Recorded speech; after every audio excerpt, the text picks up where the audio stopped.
आप सभी भाइयों और बहनों को पौष मास शुक्ल पक्ष की पावन पुत्रदा एकादशी की हार्दिक शुभकामनाएं। पौष मास का शुक्ल पक्ष, शीत की ठिठुरन से भरी हुई रातें, प्रभात की पहली किरण के साथ मंदिरों में बजती घंटियां और मन के भीतर उठता हुआ एक ऐसा भाव जो केवल माता पिता ही समझ सकते हैं। अपने पुत्र के लिए प्रार्थना करने का भाव, अपने वंश, अपने प्रेम, अपने जीवन के दीपक को सुरक्षित रखने का भाव। आज का ये पावन दिन कोई साधारण दिन नहीं है। आज वो दिन है जब स्त्रियां अपने आंचल में सिर्फ पूजा की सामग्री नहीं, बल्कि अपने हृदय की सारी ममता, सारी चिंता, सारा प्रेम और सारी आशाएं भगवान श्री हरि विष्णु के चरणों में अर्पित करती हैं। आज है पुत्रदा एकादशी। आज का दिन केवल व्रत रखने का दिन नहीं है। आज का दिन केवल उपवास करने का दिन नहीं है। आज का दिन केवल कथा सुनने का दिन नहीं है। आज का दिन है अपने पुत्र की आयु, आरोग्य, तेज, बुद्धि और अमरता के लिए ईश्वर से विनती करने का दिन।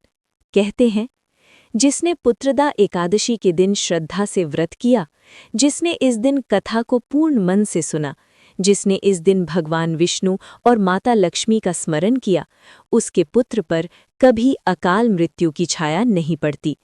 और ये भी कहा गया है, जो मनुष्य इस कथा को बीच में छोड़ देता है, जो सुनते सुनते उठकर चला जाता है, जो इसे साधारण समझकर अनदेखा कर देता है, उसके जीवन में संतति से जुड़ा कष्ट आ सकता है।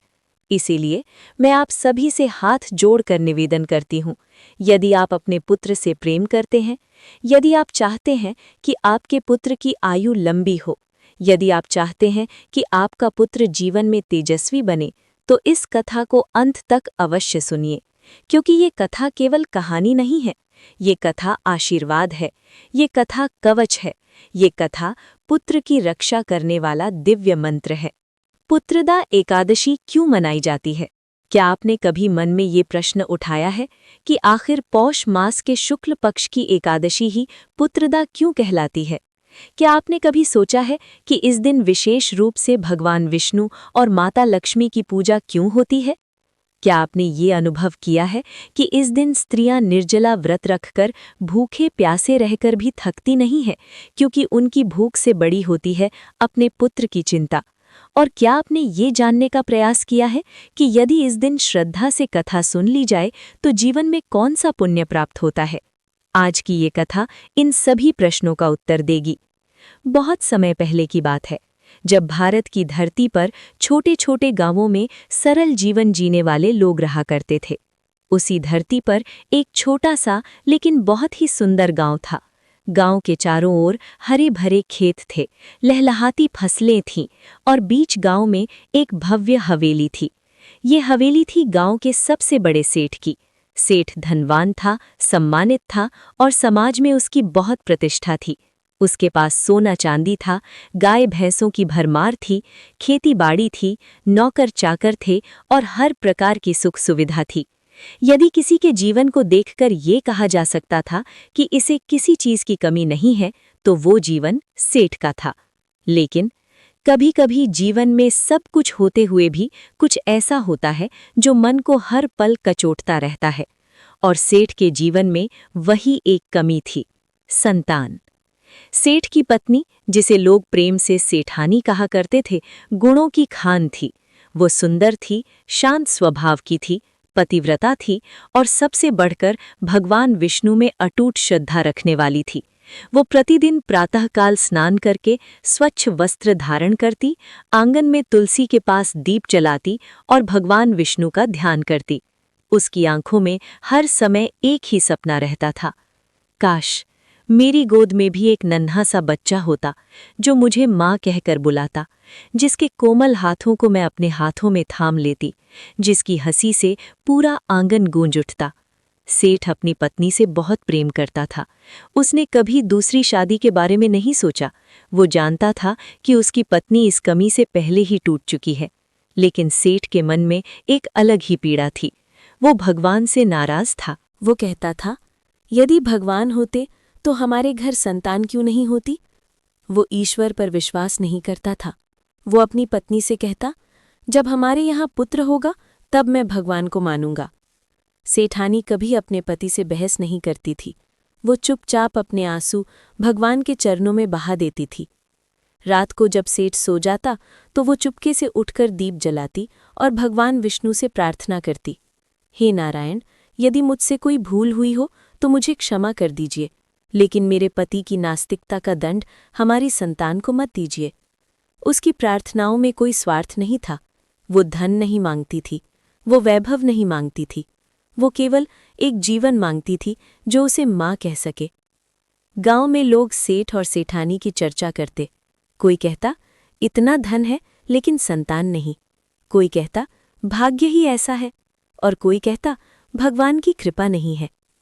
इन बातों से सेठानी का हृदय और भी दुखी हो जाता, लेकिन वो कभी भगवान से शिकायत नहीं करती थी। एक दिन पौष मास का शुक्ल पक्ष आया। गांव में एकादशी की तैयारी होने लगी। मंदिर की सफाई हुई, घंटियां बजने लगी और स्त्रियां व्रत की चर्चा करने लगी। सेठानी ने एक वृद्ध ब्राह्मणी से पूछा, माँ, आज कौन सी एकादशी है? ब्राह्मणी ने उत्तर दिया, बेटी, आज पुत्रदा एकादशी है। सेठानी का हृदय तेजी से धड़कने लगा। उसके मन में एक अनजानी आशा जाग उठी। वो आशा कोई साधारण भावना नहीं थी। वो आशा वर्षों से दबे हुए मातृत्व के स्वप्न की थी। वो आशा उन अनकहे आंसुओं की थी जो हर रात तकिए में समा जाते थे। वो आशा उस प्रश्न की थी जो हर दिन भगवान विष्णु के चरणों में मौन होकर पूछा जाता था। और उसी आशा को हृदय में संजोए हुए सेठानी अपने घर लौटी। सेठानी का मन उस दिन असामान्य रूप से बहुत शांत था। ऐसा नहीं था कि उसका दुख समाप्त हो गया था, परंतु ऐसा लग रहा था मानो किसी ने उसके हृदय के किसी कोने में एक दीपक जला दिया हो। वो आंगन में बैठी तुलसी के पौधे को धीरे धीरे जल चढ़ाया।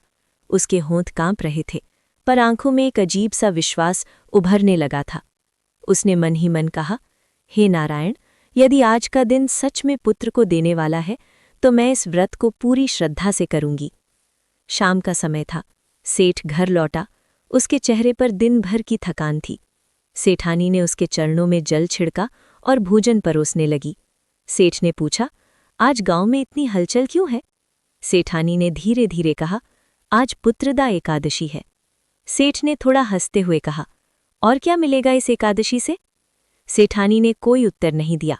उसने केवल अपने हृदय की गहराई से एक सांस ली। सेठ ने फिर कहा, तुम फिर व्रत रखोगी? सेठानी ने नम्र स्वर में उत्तर दिया, हाँ, इस बार अवश्य। सेठ ने कंधे उचका दिए। उसके लिए ये सब व्यर्थ था। रात्रि गहरी हो चली थी। आकाश में तारे टिमटिमा रहे थे। सेठ सो चुका था।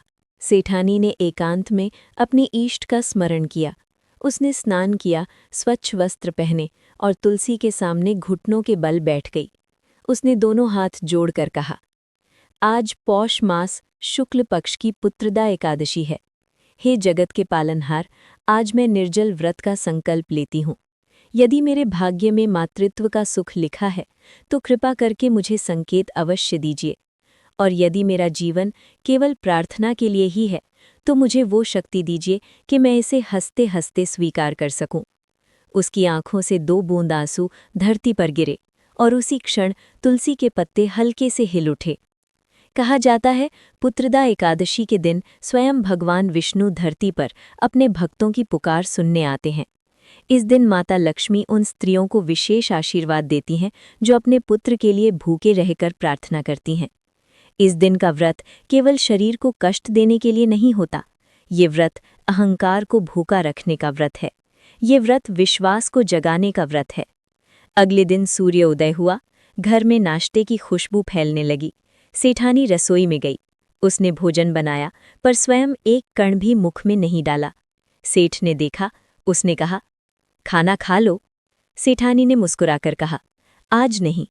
सेठ ने थोड़ा कठोर स्वर में कहा, ये सब तुम्हारी कल्पना है।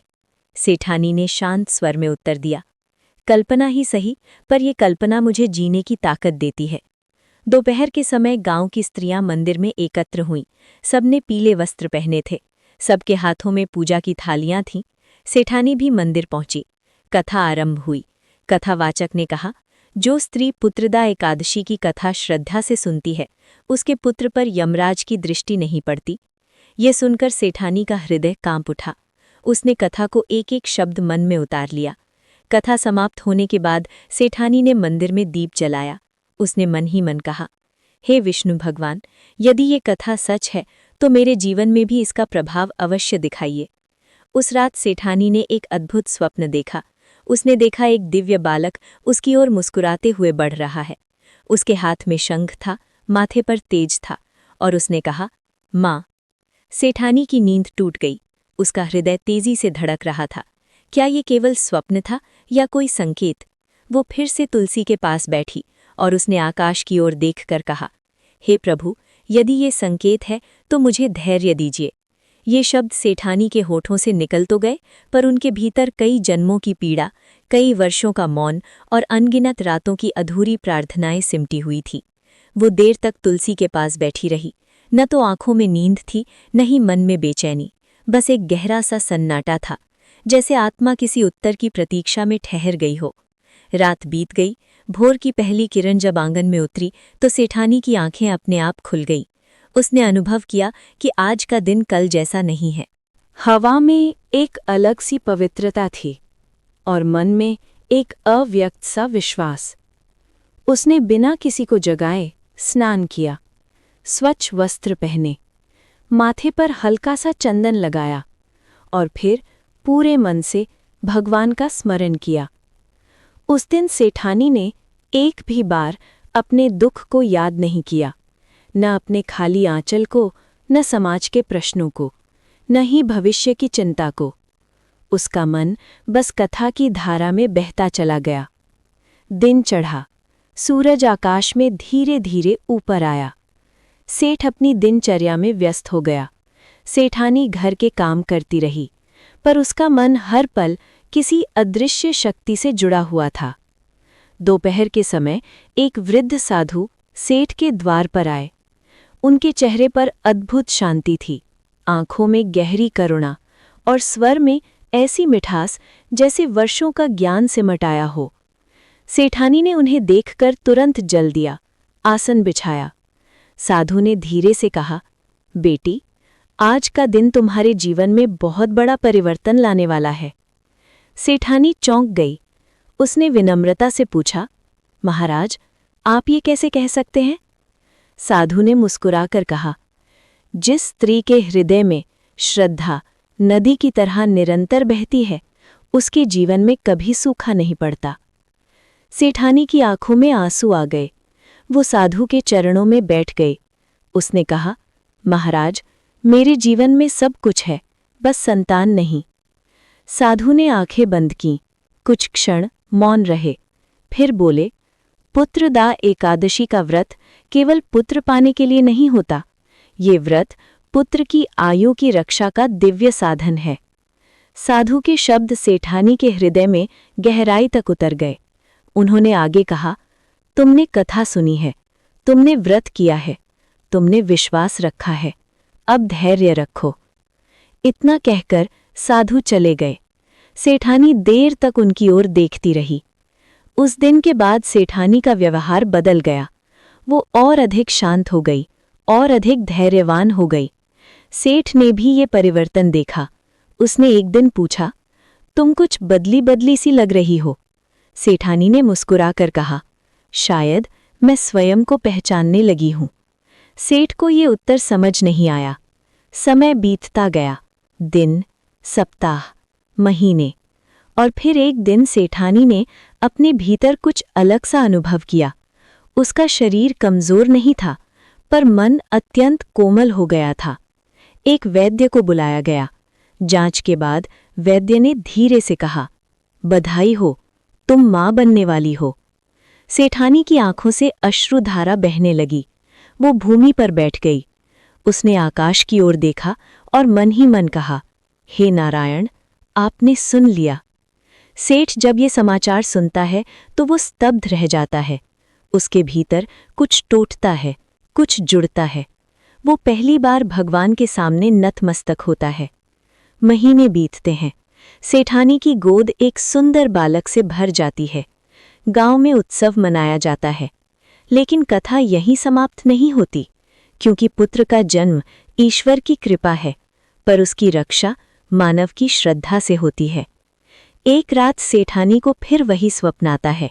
वो दिव्य बालक फिर उसके सामने आता है और कहता है, माँ, मेरी रक्षा हर वर्ष पुत्रदा एकादशी की कथा से होगी। सेठानी समझ जाती है, ये केवल उसका पुत्र नहीं, ये ईश्वर की अमानत है। ये बात सेठानी के हृदय में गूंजती रही। उस रात के बाद उसकी दृष्टि बदल गई। अब वो अपने पुत्र को सिर्फ अपनी संतान नहीं, बल्कि ईश्वर की दी हुई एक पवित्र धरोहर समझने लगी। वो उसे गोद में उठाती तो मन ही मन कहती, हे नारायण, जिसे आपने भेजा है उसकी रक्षा भी आप ही करना। दिन बीतने लगे। पुत्र धीरे धीरे बड़ा होने लगा। उसके चेहरे पर एक अलौकिक तेज था। उसकी आंखों में अद्भुत शांति झलकती थी। गांव की स्त्रियां कहतीं, ये बालक साधारण नहीं है। कोई कहता, इसके चेहरे पर भगवान का वास है। सेठानी ये सब सुनकर और अधिक सावधान हो जाती। सेठ का जीवन भी पूरी तरह बदल चुका था। वो अब मंदिर जाने लगा था, दीप जलाने लगा था और हर एकादशी पर भगवान विष्णु को याद करने लगा था। वो अपनी पत्नी से कहता, जिस ईश्वर को मैं कभी नहीं मानता था, उसी ने मुझे जीवन का सबसे बड़ा सुख दिया है। सेठानी कुछ नहीं कहती, वो केवल मुस्कुरा देती। समय अपनी गति से आगे बढ़ता रहा। पुत्र 5 वर्ष का हुआ। वो अत्यंत बुद्धिमान था। कम उम्र में ही शास्त्रों की बातें समझने लगा था। लेकिन सुख के साथ परीक्षा भी आती है। एक वर्ष पौष मास का शुक्ल पक्ष आया। गांव में फिर से पुत्रदा एकादशी की तैयारी हुई। सेठानी ने पूरे श्रद्धा भाव से व्रत की तैयारी की, लेकिन उसी दिन पुत्र को तेज बुखार हो गया। उसका शरीर तपने लगा, सांस तेज हो गई। सेठानी का हृदय कांप उठा। वैद्य बुलाए गए, औषधियां दी गईं, पर बुखार कम नहीं हुआ। रात गहरी होती गई। बाहर सन्नाटा था, अंदर माँ का हृदय रो रहा था। सेठानी पुत्र को गोद में लेकर तुलसी के सामने बैठ गई। उसकी आंखों से अश्रु बहने लगे। उसने कहा, हे नारायण, यदि ये आपकी अमानत है तो इसे वापस मत लीजिए। सेठ पहली बार पूरी तरह टूट गया। वो भूमि पर बैठकर रोने लगा। उसने कहा, हे प्रभु, यदि कभी मेरे अविश्वास ने आपको दुख दिया हो तो उसका दंड मुझे दीजिए, मेरे पुत्र को नहीं। रात के अंतिम प्रहर में सेठानी ने व्रत का संकल्प लिया। उसने कहा, आज मैं पुत्रदा एकादशी का व्रत करूंगी, भले ही मेरे प्राण चले जाएं। उसने निर्जल व्रत रखा। पूरी रात भगवान विष्णु का नाम जपती रही। भोर होते ही एक अद्भुत घटना हुई। पुत्र का बुखार धीरे धीरे उतरने लगा। उसकी सांस सामान्य होने लगी। वैद्य ने आकर देखा और आश्चर्य से कहा, ये तो चमत्कार है। सेठानी की आंखों से आंसू बह निकले। उसने माथा भूमि पर टेक दिया। उस दिन सेठानी ने पूरी कथा फिर से सुनी, एक एक शब्द अपने हृदय में उतार लिया। उसने समझ लिया, पुत्रदा एकादशी सिर्फ पुत्र पाने का व्रत नहीं, पुत्र की रक्षा का व्रत है। उस रात सेठानी को फिर स्वप्न आया। वही दिव्य स्वर गूंजा, माँ, जब तक पुत्रदा एकादशी की कथा श्रद्धा से सुनी जाती रहेगी, तब तक मैं सुरक्षित रहूंगा। सुबह होने पर सेठानी ने ये स्वप्न सेठ को सुनाया। सेठ ने दोनों हाथ जोड़ दिए।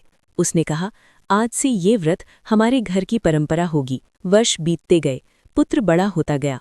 उसका जीवन सुख और सद्गुणों से भरता गया और हर वर्ष पौष मास के शुक्ल पक्ष में सेठानी पूरे गांव को पुत्रदा एकादशी की कथा सुनाती। वो अंत में यही कहती, ये कथा सिर्फ सुनने के लिए नहीं, जीने के लिए है। ये कथा सिर्फ पुत्र पाने के लिए नहीं, पुत्र को ईश्वर की अमानत समझने के लिए है। सेठानी के ये शब्द उस रात हवाओं में नहीं, बल्कि समय के भीतर गूंजते रहे। मानो ये वाक्य सिर्फ उस घर के लिए नहीं, बल्कि हर उस माता पिता के लिए था जिन्हें संतान का सुख मिला है या मिलने की प्रतीक्षा है। उसके बाद सेठानी के जीवन की गति बदल गई। अब उसका प्रत्येक कर्म पूजा बन गया था। अब उसकी प्रत्येक दृष्टि कृतज्ञता से भरी थी। अब वो हर पल अपने पुत्र को देखते हुए ये नहीं सोचती थी कि ये मेरा है, बल्कि ये सोचती थी ये प्रभु का दिया हुआ है और मुझे इसे योग्य बनाना है। पुत्र अब धीरे धीरे किशोर अवस्था की ओर बढ़ने लगा था। उसके व्यवहार में एक अलग ही गंभीरता थी। वो कम बोलता, पर जो बोलता उसमें सच्चाई और शांति होती। सेठानी कभी कभी उसे दूर से देखती और सोचती, क्या ये वही बालक है जिसे मैंने कभी गोद में लेकर रोते हुए भगवान से मांगा था?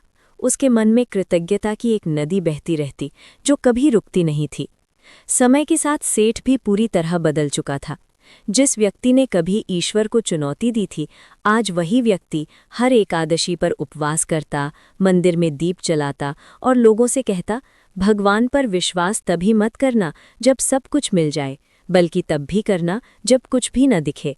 लोग उसके शब्दों को सुनकर चकित होते, लेकिन जीवन सिर्फ सुख की कथा नहीं होता।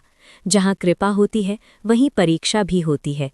एक दिन गांव में एक साधु आए। उनके साथ कुछ शिष्य थे।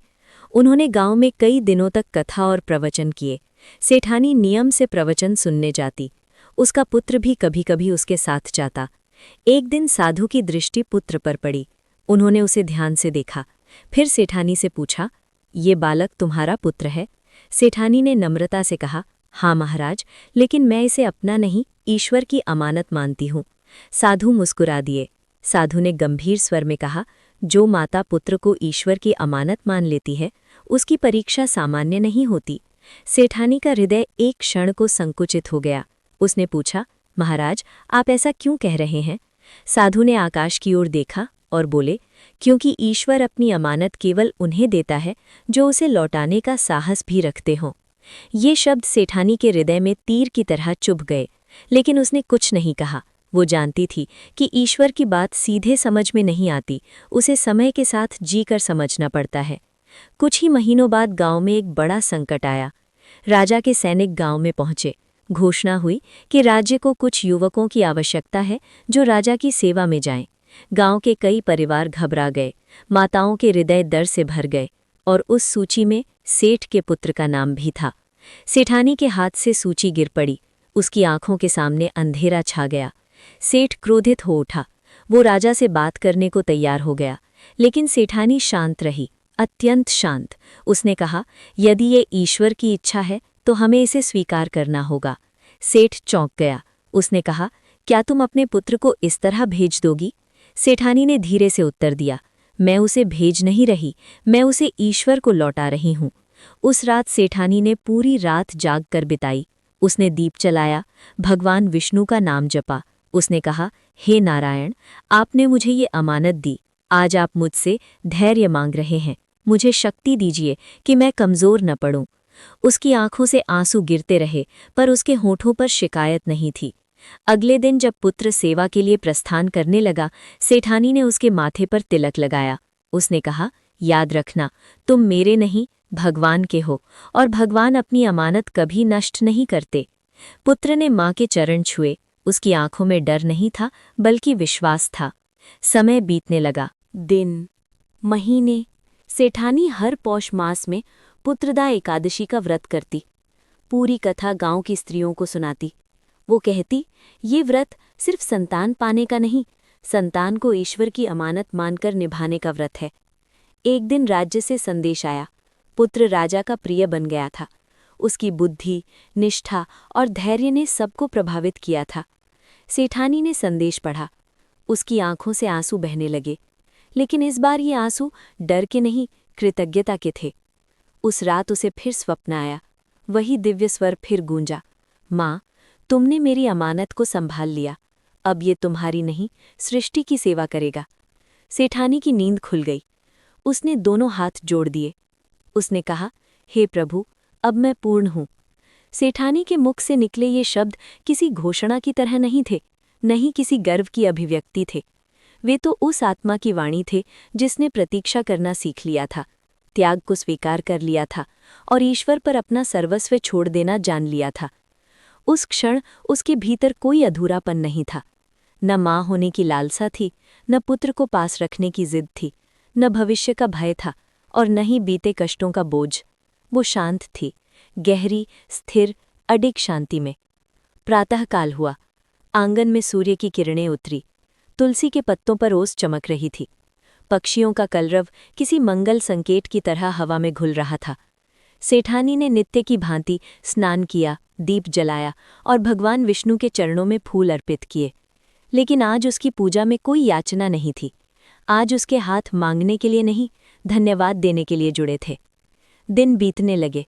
राज्य से कभी कभी पुत्र के संदेश आते। वे छोटे होते, पर उनमें अद्भुत परिपक्वता होती। वो लिखता, माँ, आपकी सीख मुझे हर कठिन घड़ी में संभाल लेती है। सेठानी पत्र पढ़कर आंखें बंद कर लेती। उसके होंठ मौन प्रार्थना करते, हे प्रभु, इसे सही मार्ग पर अडिग रखना। सेठ अब पहले जैसा नहीं था। वो प्रतिदिन मंदिर जाता, कुछ समय मौन बैठता और फिर धीरे से कहता, मैं समझ गया हूँ। वो ये नहीं कहता था कि उसने सब पा लिया है, वो ये कहता था कि उसने सब सौंप दिया है। समय की धारा किसी नदी की तरह निरंतर बहती रही। गांव में सेठानी का सम्मान और भी बढ़ गया। लोग अपनी समस्याएं लेकर उसके पास आते। वो सबको एक ही बात कहती, जो तुम्हारे पास है उसे ईश्वर की अमानत समझो, फिर देखो डर अपने आप छूट जाएगा। एक वर्ष फिर पौष मास आया। शुक्ल पक्ष की पुत्रदा एकादशी फिर लौटी। गांव में फिर वही तैयारी, वही श्रद्धा, वही व्रत। लेकिन इस बार सेठानी के व्रत में कोई पीड़ा नहीं थी, उसके उपवास में कोई भय नहीं था। वो व्रत रखती थी, कथा सुनाती थी और अंत में बस यही कहती थी, ये व्रत पुत्र पाने का नहीं, पुत्र को ईश्वर के भरोसे छोड़ने का व्रत है। उसी दिन एक वृद्ध ब्राह्मण गांव में आए। उनका स्वर बहुत धीमा था, पर शब्द सीधे हृदय में उतरते थे। उन्होंने कथा के बाद कहा, जो माता अपने पुत्र को ईश्वर की अमानत समझ लेती है, उसका वंश केवल रक्त से नहीं, पुण्य से आगे बढ़ता है। सेठानी ने माथा झुका लिया। रात को उसने फिर स्वप्न देखा। इस बार न कोई बालक था, न कोई स्वर, बस एक विशाल प्रकाश था, और उस प्रकाश के मध्य एक शांति थी जो शब्दों से परे थी। उसने स्वप्न में ही महसूस किया, अब कोई परीक्षा शेष नहीं है। कुछ महीनों बाद राज्य से एक विशेष दूत आया। उसने सेठ के हाथ में एक पत्र दिया। पत्र में लिखा था, आपका पुत्र राज्य की सेवा में असाधारण कार्य कर रहा है। राजा ने उसे सम्मानित किया है और शीघ्र ही उसे उच्च उत्तरदायित्व सौंपा जाएगा। सेठ की आंखों से आंसू बह निकले। वो बोला, ये मेरा नहीं, उसकी माता की श्रद्धा का फल है। सेठानी ने पत्र पढ़ा। उसने दीप जलाया और केवल इतना कहा, हे प्रभु, आपकी अमानत आपके ही कार्य में लगी रहे। उसके मन में न गर्व था, न भय, बस संतोष था। गांव की स्त्रियां अब पुत्रदा एकादशी पर सेठानी को कथा सुनाने के लिए आमंत्रित करती। वो कथा सुनाते सुनाते अक्सर रुक जाती और फिर कहती, कथा का सार शब्दों में नहीं, भाव में है। यदि भाव समझ आ जाए तो कथा अपने आप पूरी हो जाती है। सेठानी अब वृद्ध हो चली थी। उसके बालों में सफ़ेदी आ गई थी, पर उसकी आंखों में अब भी वही शांति थी। वो जानती थी, उसने जीवन से जो मांगा था वो पा लिया, और जो पाया था वो सौंप दिया। एक संध्या वो तुलसी के पास बैठी थी। हवा हल्की हल्की बह रही थी। उसने मन ही मन कहा, हे नारायण, यदि ये जीवन यहीं पूर्ण हो जाए तो भी मुझे कोई शिकायत नहीं। उस क्षण उसके भीतर अद्भुत स्थिरता थी। उस संध्या के बाद जब सेठानी ने तुलसी के पास बैठकर ये कहा था कि हे नारायण, यदि ये जीवन यहीं पूर्ण हो जाए तो भी मुझे कोई शिकायत नहीं, उसके जीवन की गति थमी नहीं, पर उसमें अब कोई उतावलापन नहीं था। समय चलता रहा, पर वो समय के पीछे भागती नहीं थी। वो बस प्रत्येक क्षण को ईश्वर का प्रसाद मानकर स्वीकार करती चली गई। उसके भीतर अब कोई खालीपन नहीं था। जो माँ कभी गोद सूनी होने के भय से रात रात भर रोती थी, वही माँ अब अपनी भरी हुई आत्मा के साथ मौन मुस्कान में जी रही थी। दिन बीतते गए, ऋतुएं बदलीं, कभी गर्मी आई, कभी वर्षा, कभी शीत की चादर धरती पर उतर आई। हर ऋतु के साथ सेठानी का मन और अधिक स्थिर होता गया। वो समझ चुकी थी कि ईश्वर हमसे कुछ छीनने नहीं, हमें कुछ सिखाने आते हैं, और जो ये सीख लेता है वो फिर कभी अधूरा नहीं रहता। पुत्र अब राज्य में उच्च पद पर आसीन हो चुका था। वो न्यायप्रिय था, संयमी था और प्रजा में अत्यंत सम्मानित था।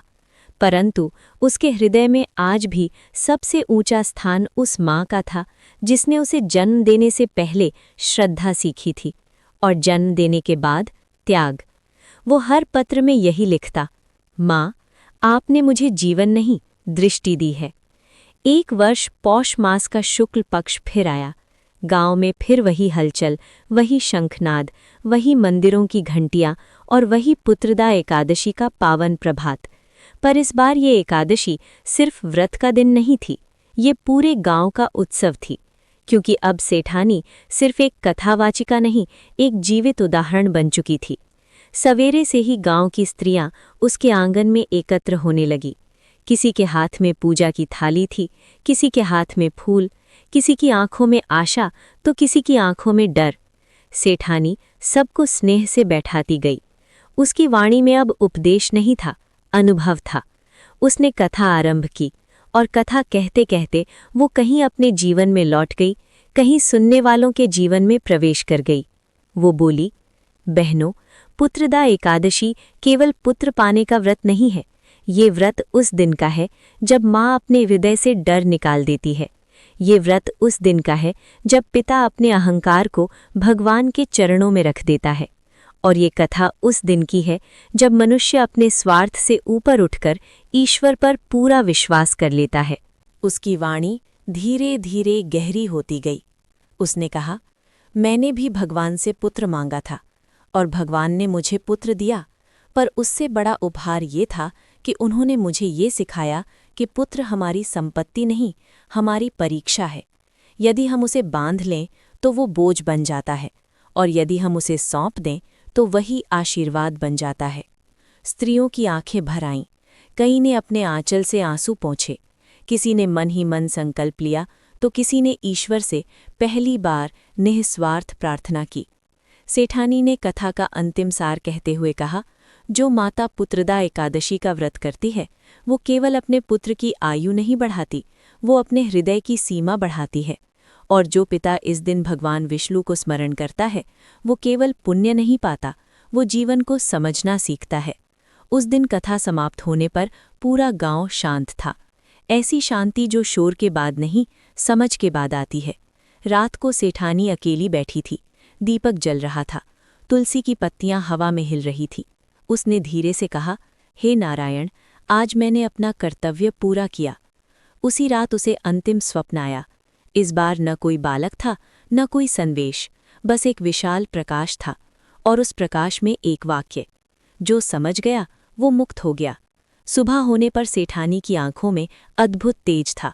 वो जान चुकी थी कि उसका जीवन अपने उद्देश्य को पा चुका है।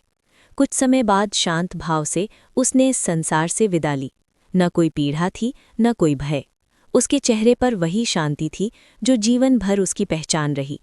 उसके बाद भी पुत्रदा एकादशी आती रही, कथाएं कही जाती रहीं, पर गांव के लोग आज भी कहते हैं कि उस सेठानी की कथा सिर्फ शब्दों में नहीं थी, वो जीवन में लिखी गई थी। और इसी के साथ पुत्रदा एकादशी की ये दिव्य, चमत्कारी और हृदय को परिवर्तित करने वाली कथा पूर्ण होती है। जो मनुष्य इस कथा को श्रद्धा से सुनता है उसके घर संतान का सुख अवश्य आता है। जो माता इस दिन व्रत करती है उसके पुत्र की आयु दीर्घ होती है, और जो पिता इस कथा को हृदय में उतार लेता है उसका वंश पुण्य के मार्ग पर अग्रसर होता है। इति श्री पुत्रदा एकादशी व्रत कथा संपूर्णम।